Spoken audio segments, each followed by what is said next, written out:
Հարգելի գործընկերներ, սիրելի հայրենակիցներ, ես հասկանում եմ, որ ընդդիմության գործը քննադատելն է, բայց սիրելի ընդդիմություն, երբ խոսում եք հավասարությունից, այո, բանակում շատ կարևոր է օրենքի առաջ բոլորի հավասար լինելը, բայց բանակում շատ կարևոր է, որ մարդիկ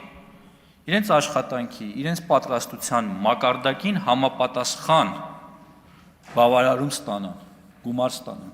Մենք չենք կարող ոչինչ չանող,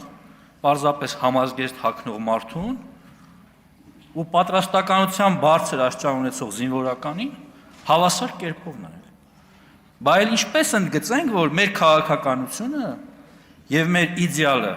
լավ զինվորականն է։ Հիմա հարց է բարձրացվում թիկունքային աշխատողը ինչի է ավելի պակաս ստանում կամ քան հատուկ նշանակության ուժերի ստորաբաժանման զինվորները։ Ռիսկայնությունը, պարոն Մանուկյան, կյանքի հետ կապված ռիսկերով պայմանավորված, ֆիզիկական պատրաստվածության մակարդակով պայմանավորված։ Համակարգերը, մեխանիզմները այսօր հավասարապես ստեղծված են բոլորի համար։ Ու չի կարող լինել այսօր բանակում մեկը, ով ասի ես ունեմ բարձր պատրաստվածություն, բայց այսօր ես չեմ գնահատվում, ես չեմ վարձատրվում։ Չկա նման բան պարզապես։ Ձեր սիրած թեման, իդեպ մեր վերջին հրապարակումից հետո, քանի որ դուք շարունակելու եք խոսել մինչև մենք ամբողջությամբ եւ հագուստը կփոխենք եւ ձեր սիրելի բատինկաները, բայց ես ձեզ կարող եմ ցույց տալ նատոական բանակում նույն կոշիկները, տարբեր տեսակի կոշիկները, գունային տարբեր երանգներ են ունենում, բայց մեր նոր համակարգով բոլորը միանման են լինելու, միագույն են լինելու, եւ հուսամ դուք դա տեսել եք, եւ առաջիկայում առիթ կունենանք նաեւ ավելի հանգամանալից եւ ավելի հիմնավոր դա ձեզ ցույց տալու եւ մեր հանրության դատին հանձնելու։ Եթե ժամանակ ունենք եւս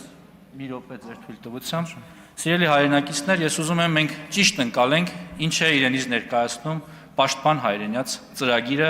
եւ ըստ էության համակարգը։ Սա դառնում է մեր բանակի համար լրջագույն հենարան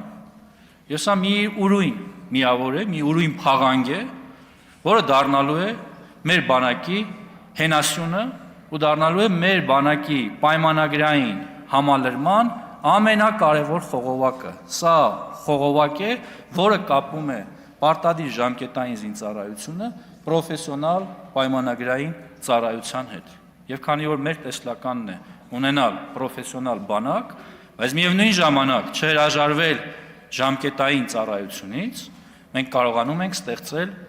միմյանց փող լրացնող այս կարևոր համակարգ։ Շնորհակալ եմ։ Շնորհակալություն, պարոն Պապիկյան, պարոն Քոչարյան, եզրափակիչ ելույթի կարիք տեսնում եք։